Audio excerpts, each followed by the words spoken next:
discuss. There's a lot of topics I want to discuss in the course of this opening statement, but before I do, let me ask you a question. Many of you have spouses, don't you?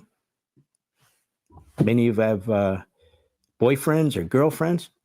Do you agree 100% of the time? Be kind of weird if you did, right? Yeah. Maybe you agree 90, 95% of the time. That's a good marriage. And you know what else is important in a good marriage? Communication. To have basic, shared principles, values, belief systems, and communications. That's what makes a good marriage. Not to be a sycophant. And so it brings me to the media today. We have a very sick and perverse media in this country. Even some of the new media. I mean, we've got the old corporate media, and then we have the corporate media entrails like Mediaite, or the now rather perverse Drudge Report, things of that sort. So they can't figure out who I am and what I am. First, I'm a sycophant for Donald Trump. In recent weeks, I am a defiant usurper of Donald Trump. I don't live my life trying to figure out I'm a sycophant or a usurper. I am neither. I've been on radio a quarter of a century. I've written 10 #1 bestsellers. My opinions are well known. Whether it's the Constitution, the border, whether it's capitalism, whether it's the Middle East and Israel, whether it's Russia and Ukraine, those are my principles. And we all know Levin is pro-Israel, so he definitely had his disagreements on what was going on in the Middle East and with calls for negotiation with Hamas. I have not changed a single principle, probably since I was 13 years old.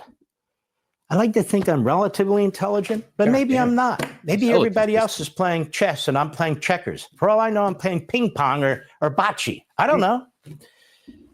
But I call it as I see it. I call it as I see it. You know, I'm a big fan of George Washington. Many think he was the greatest president in American history.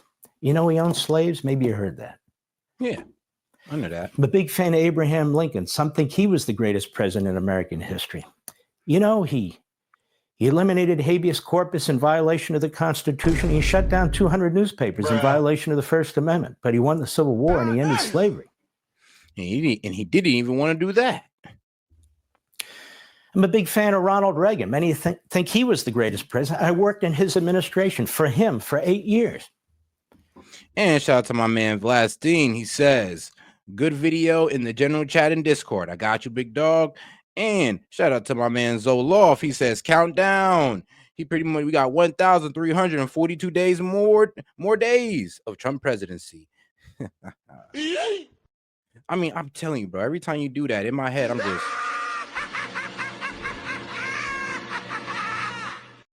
All right, let's keep it going. And I got you, Vlad.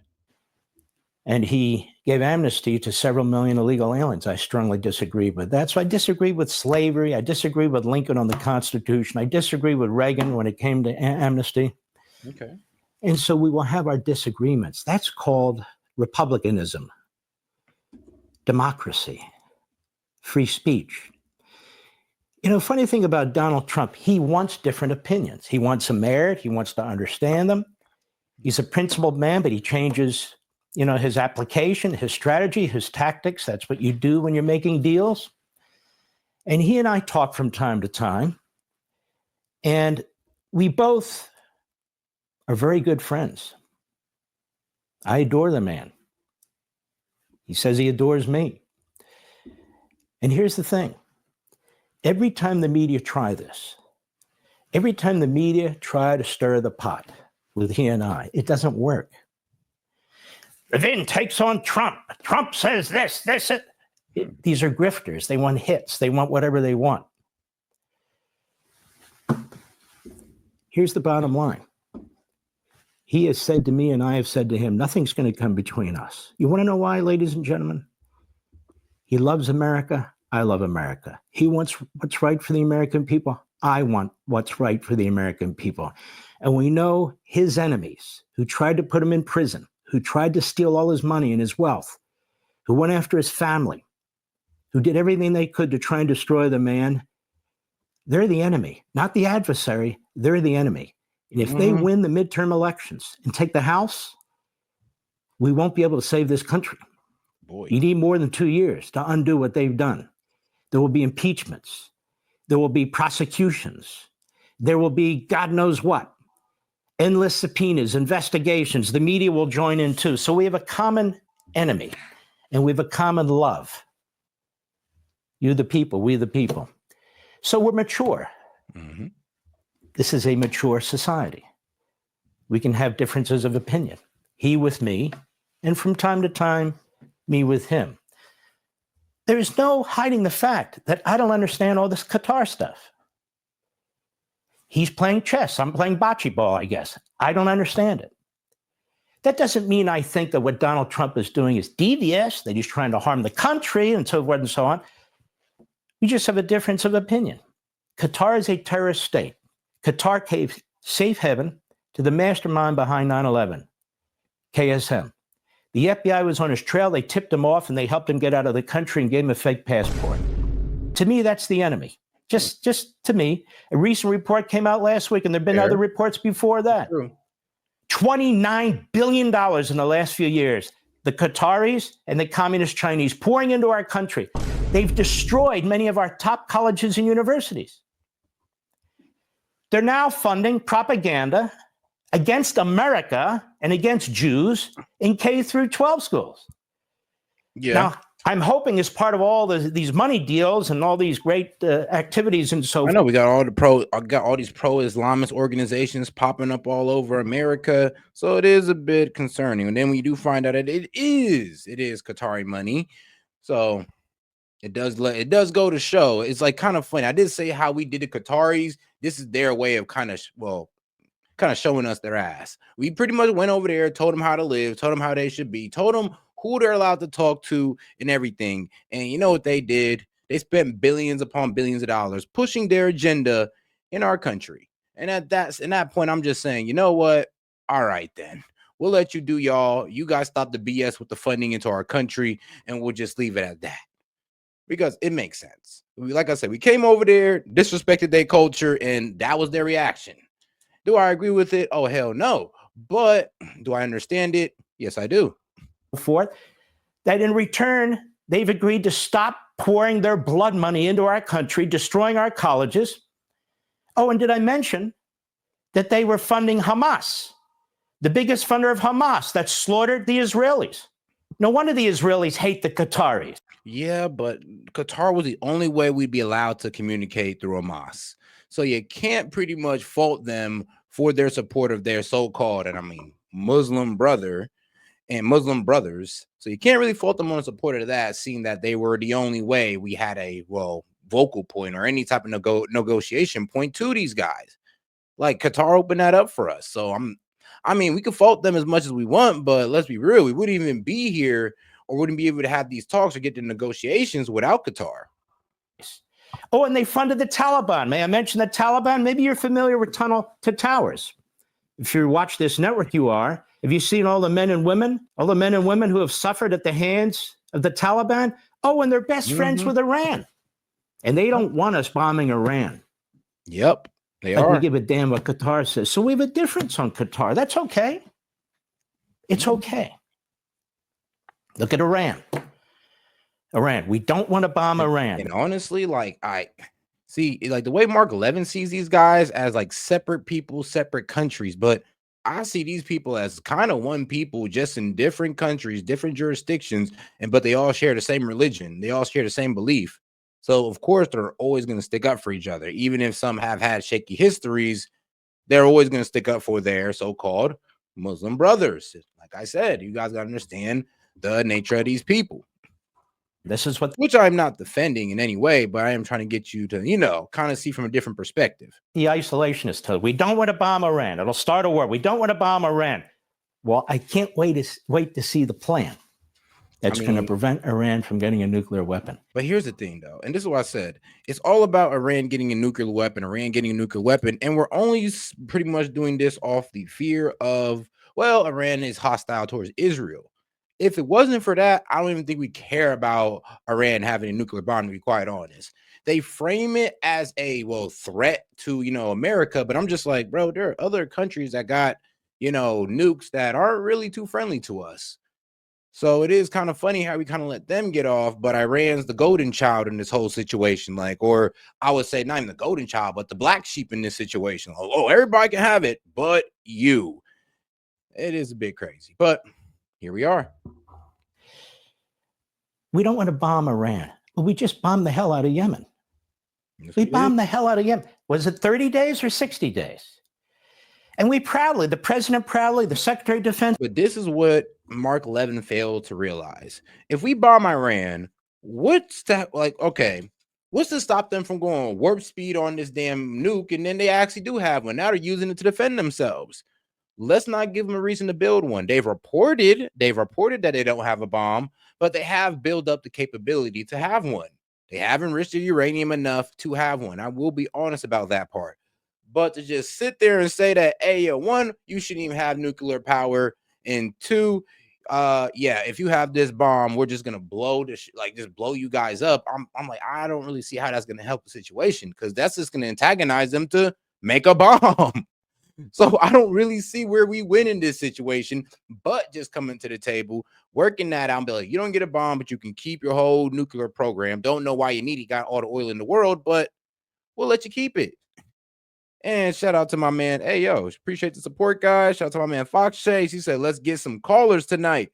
And shout out to my man Guest Dude. He said, you cannot help the American people of the 21st century if your worldview and philosophies are there we go, are stuck in the 20th century. Time for him to retire. Exactly.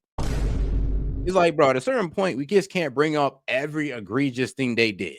If we want to move on to a different future, we want to move on with them. If we want to get past and get past these atrocities and have a peaceful future with these people, we just can't keep bringing up the past every single time. Like where are we going to get with that? Proudly said, we've been bombing that. Oh, yeah, and shout out to my man Fox Chase. And guess, dude, man, we didn't open up the call-in line. So let me go ahead and post that call-in tab in the link, and I'll go ahead and get some of y'all up here soon.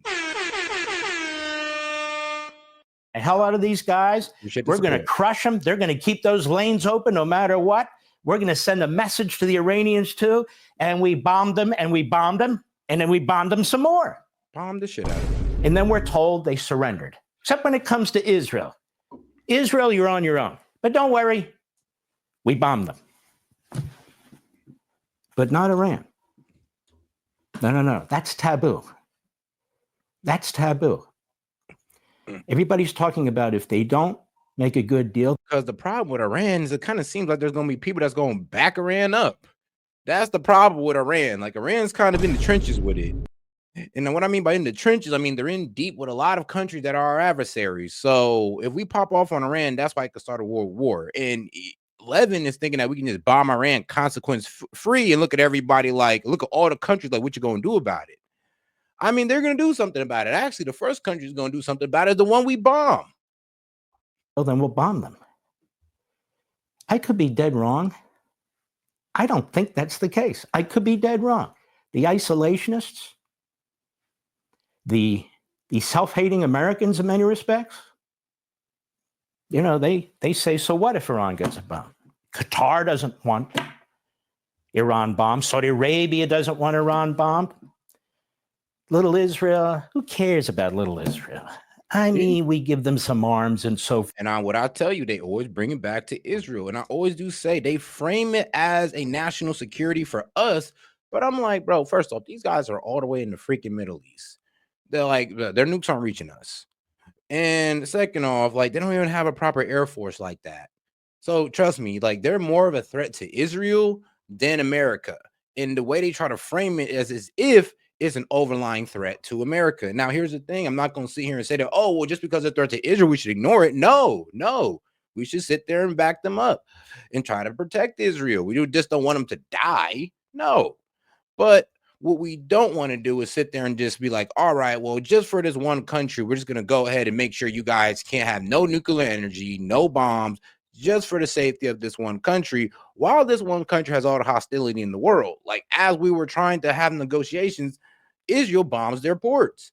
Like, I don't know what else to do with Israel at a certain point. It's like, bro, they have to be put off into the corner for things to get done, for things to progress, because they're holding up peace in the Middle East, and not all the people of Israel, but the Benjamin Netanyahu regime.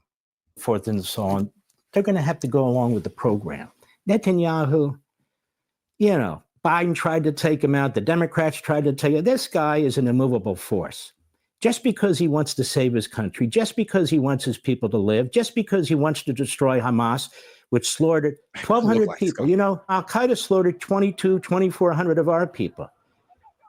We didn't say. You know, so crazy. And I get it. I get what he's saying. But then I would look at Mark Levin. I'm like, so, bro, trust me, my heart hurts for the damn near 3,000 people that died on 9/11. And my heart hurts for the 12,000 to 1,500 people that died on October 7th. But my heart hurts a little worse for the 40 to, well, I'll say 20,000 to 40,000 women and children, civilians, that Israel have taken out and that they're continued to take out. So if you can get mad at damn near 3,000, if you can get completely outraged and call it damn near the Holocaust at 1,500, then what will you call 40,000? I don't think. Let's have a ceasefire. Did we with Al-Qaeda? No, we didn't. So why should Israel have a ceasefire with Hamas? They shouldn't. I'm just throwing some things out there with you. Now, let's set the table right here. The Biden regime funded Iran, funded their nuclear program, appeased Iran, took all of the Trump restrictions off Iran. So Donald Trump has handed a horrible situation here. We're at the 11th hour, thanks to the Democrats, thanks to Biden. And that's why Trump is 1,000 times better than they'll ever be on Iran. And I want to say, I support the president's statements 100%. 100%, I always have. And so do 52 out of 53 Republican senators and 80% of the Republicans in the House of Representatives, including the vast majority of the largest conservative group there, the study committee. And in the Senate letter that was sent to the president, I think it was on Wednesday, we write to express our strong support for your efforts to secure a deal with Iran that dismantles its nuclear program and to reinforce the explicit warnings that you and officials in your administration have issued that the regime must permanently give up any capacity for enrichment.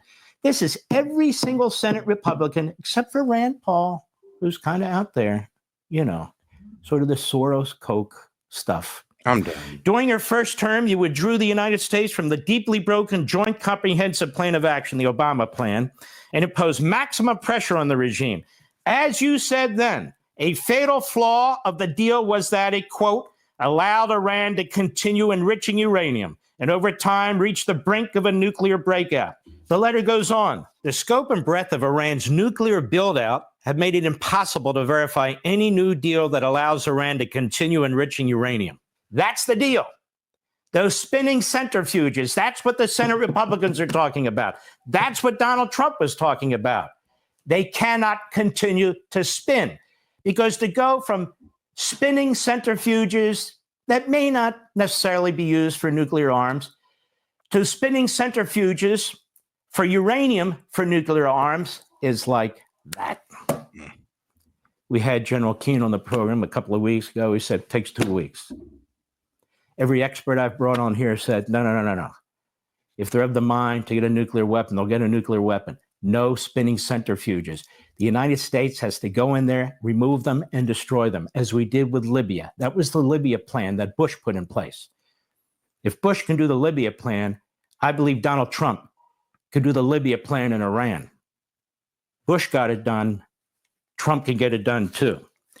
And it goes on. Countries, but in its most recent report published on February 26th of this year, the International Atomic Energy Agency confirmed that because of Iran's activities over the last 4 years, quote, the agency has lost continuity of knowledge in relation to the production and current inventory of centrifuges, rotors, and bellows, heavy water, and UOC, which it will not be possible to restore. You and your administration said 52 out of 53 Republicans in the Senate have therefore correctly drawn a red line against any deal that allows Iran to retain any enrichment capability. So I agree with the president. I agree with the president on Iran. Your national security presidential memorandum on Iran stated that, quote, Iran's nuclear program, including its enrichment and reprocessing related to capabilities and nuclear capable missiles, poses an existential danger to the United States and the entire civilized world, quote unquote. Notice Netanyahu's not in there, Israel's not in there. The Jews and the neocons are not in there. This is a threat to the United States of America. And you recently said that the only, quote, full dismantlement of those capabilities would be acceptable. Special Presidential Envoy Steve Witkoff has made it clear in that context of negotiation that for any final arrangement to work, quote, Iran must stop and eliminate its nuclear enrichment and weaponization program. Yeah, see, the nuclear enrichment pretty much saying that they can't have nuclear power. That's a bit wild. Saying that they can't have a bomb, I mean, that's cool. But we'll see what Iran's willing to accept. Like I said, I would hope they would accept the elimination of nuclear enrichment, but pretty much trying to tell these people that they can't even have nuclear energy might be a bit of an overstep. The president has my 100% support. He's got 100% support from 52 out of 53 Republican senators. He's got 80% or more of the Republican House members. And he's got you, the American people, who do not want Iran to get a nuclear weapon. Nope. And do not support a deal that will allow them to get a nuclear weapon. I mean, that's the thing, though. So if they, because here's the thing, because it's kind of funny how we're hopping on Iran's ass about this, but Israel did the exact same thing with RFK Jr. Israel wasn't supposed to have a bomb, but somehow they got a bomb. It's like RFK Jr. told these guys, hey, yo, I heard you guys are like enriching uranium over there and you're not supposed to. I told you guys you're not supposed to have a bomb. But they went ahead and got one anyway. So it is hilarious. It's absolutely hilarious hearing this argument about, well, we don't want them to have a bomb. We don't want them to enrich uranium. You know what's crazy? We told that to Israel one time, and what did they do? Period. You're not pacifists. You're not isolationists. You're red-blooded Americans. You remember what happened on 9/11. Qatar remembers. It was involved. Saudi Arabia remembers. It was a principle involved. You remember. I remember. You see what's going on in the streets of the United States in our colleges and universities. That's communist China and Qatar. That's right. Al Jazeera, remember them? Praising Hamas for what they did to the Israelis. Al Jazeera, which in the language, the Arabic language, is constantly attacking the United States, trashing the United States. In fact, the monarchy in Qatar constantly does it. Its spokespeople do it. Nothing goes on in Qatar without them controlling it. But you wouldn't know unless you go to a site called memory.org, MEMRI.org, because they have translators who tell us what they're saying. Over in Iran, same thing. They say one thing to their people and their terrorist friends and another thing to us. Yet here's this piece in the Thursday NBC News website. Ali Shankhani, a top political, military, and nuclear advisor to Iranian Supreme Leader Ayatollah Ali Khamenei, is one of the most senior Iranian officials to speak publicly about the ongoing discussions. He said Iran would commit to never making nuclear weapons, getting rid of its stockpiles of highly enriched uranium, which can be weaponized, agree to enrich uranium only to the lower levels needed for civilian use, and allow international inspectors to supervise the process in exchange for the immediate lifting of all economic sanctions on Iran. The sanctions are hurting them. But this is what caught my attention. Agree to enrich uranium only to the lower levels. That's Obama. That's what he did. That's what every expert who's come on this show. Bruh, they're saying we can come over there and inspect them, though. They're pretty much saying, look, bro, just let us keep our nuclear energy. You guys can even come over there and inspect it. And you still have a problem? I don't know, bro. Levin, you might be tripping on this one, dog. You might be tripping. Like, they're pretty much like bowing to us. Like, look, we'll go ahead and lower the uranium. Just let us keep our nuclear power. We won't make a bomb. We will even let you come over and inspect it. Just please lift these goddamn sanctions. Bruh. Like, and you're over here going, oh, that's Obama. That's Obama. We can't even let them have that. I'm like, bruh, why not? Why not? Just like they can't even have nuclear power is crazy. But I mean, and that's the thing. I think I read something on Iran pretty much saying that, yo, we're not down with just cutting off our uranium enrichment program. We won't make a bomb. We'll let you guys come over. But like, well, what is this about just killing the whole thing? Military or And here's the thing. I mean, where was that attitude with Israel? scientific, or any expert who knows anything about nuclear power and nuclear weapons has said is an Achilles heel to any agreement. That is, if their centrifuges keep spinning.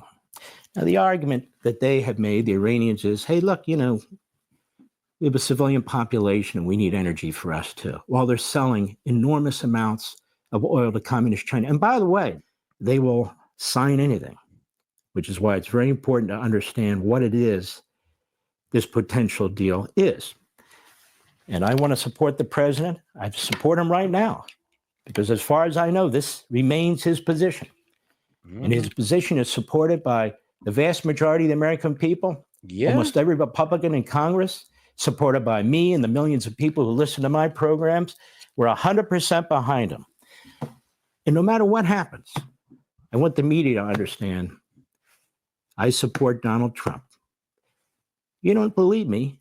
Take a look at the show I did last Saturday. I don't know. The only problem with you is, like I say, you're so gun-ho on on Iran having nothing at all, no nuclear capabilities at all.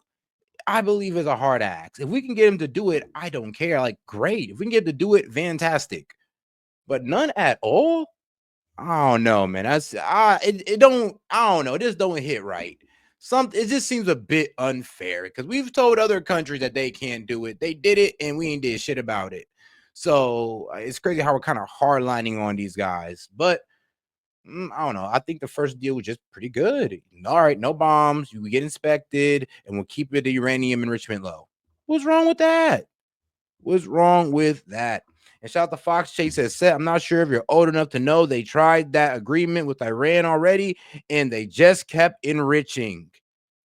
I mean, so, and I get your point here. So what? Have they made a bomb yet? No. Or do we know, have they made a bomb yet? No. So even if they are enriching, they've agreed to lower their enrichment, they still haven't made a bomb.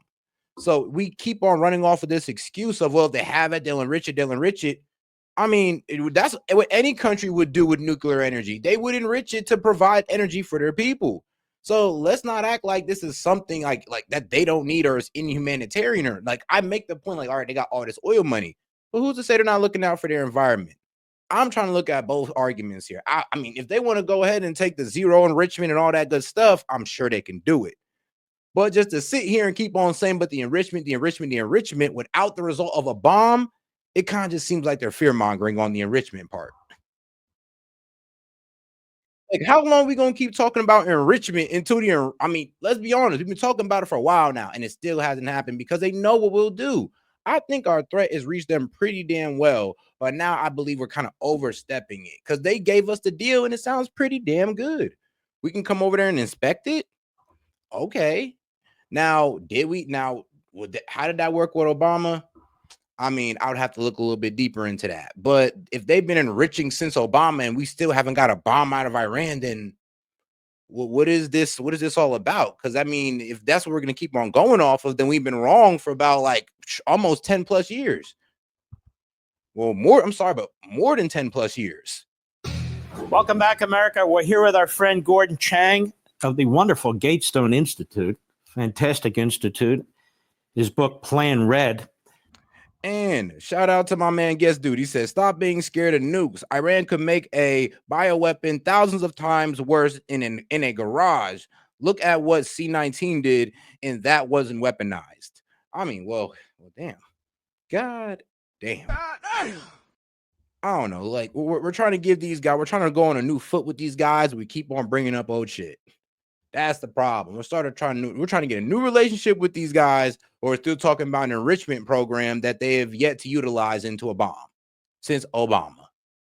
That is the problem. Gordon Chang, I feel the... All right, but shout out to this man, Gordon Welcome Chang. back, America. We're here with our friend Gordon Chang of the wonderful Gatestone Institute, fantastic institute. his book Plan Red. Gordon Chang, I feel the president put all these tariffs in place, specifically on China more than any of the others, to get leverage. In other words, we have these countries that are ripping us off with massive tariffs, with other things that they're doing, massive subsidies of their companies, stealing our proprietary information. And the president's there and he says, how do I leverage communist China and even our allies that are doing this to our country? And being somebody who loves our country and wants to help the people of our country says, look, I've got an idea. Other presidents have done it and it worked. Tariffs. So I'm going to put tariffs in place across the board pretty much. China, I'm going to slam the hell out of them, and then they're going to come to the table, and then we can have a meaningful discussion. That seems to have occurred, no? Well, yeah, the president certainly gave China a lot of relief at a time which was critical for China, because this is the beginning of the Christmas season for China's export-oriented factories. And really, the mutual reduction of tariffs helps China's exporters far more than it helps ours. And, a lot of people say that the president blinked, and he certainly did. He gave China a temporary win. I think that what Trump was doing was he realized the Chinese were on a collision course with the United States and the world, and he gave them an off-ramp. He gave them 90 days to come to terms with not only us, but with everybody else. And we're going to see where we are. Now, if the president gives another delay, another pause in the tariffs, then I get really worried.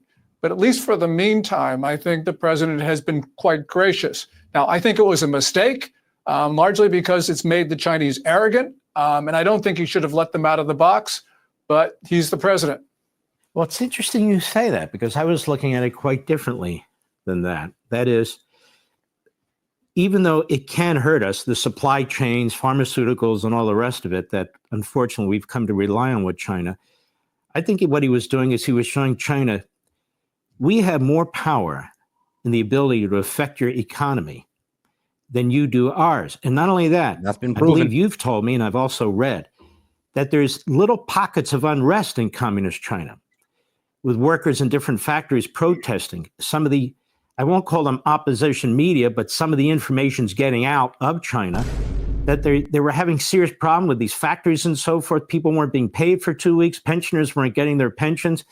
So it doesn't look like a complete great victory to China for me. Well, what happened is at a time which was critical for Beijing and for the Communist Party, Trump gave them some relief. And you're right, there are worker protests across the country because even before Trump took his second oath of office, export-oriented factories were having real problems. They were not getting orders, what was necessary to keep them in business. After the tariffs, a lot of them, in fact, went out of business. They weren't paying their workers. Workers took to the streets. And we're starting to get hints that this is affecting smaller Chinese banks because smaller Chinese loans are going bust. That means the banks don't have enough money for depositors. The problem with China is that it's built on debt on top of debt on top of more crushing debt and a whole lot of lending. I mean, this is one of the reasons why their housing economy collapsed in 2022. So they got hit with COVID back in 2020. Housing collapsed in 2022. Then 2 years later, we hit them with tariffs, which is honestly was like the death blow to their economy. I mean, they was already having mass job loss already, but it's gotten even worse in multiple sectors. Depositors are getting angry and they're taking to the streets as well. So this is an economy that is fragile. I think the Chinese economy is contracting. We can see this from all sorts of price data, especially February, March, and April. So I wouldn't have given the Chinese relief. I would have pressed the advantage. But, the president took the opposite course. Let me ask you this with respect to the communist Chinese military. If they're having economic problems, does that affect their military capabilities and their payments to the military, or is that just prioritized? It's prioritized. For some time now, the Chinese military, from all we can tell, is getting a bigger portion of central government revenues than the economy would bear. They're still able to do it because the generals and admirals form the most powerful faction in the Communist Party, but it's going to catch up with them soon because we're seeing all sorts of signs of distress.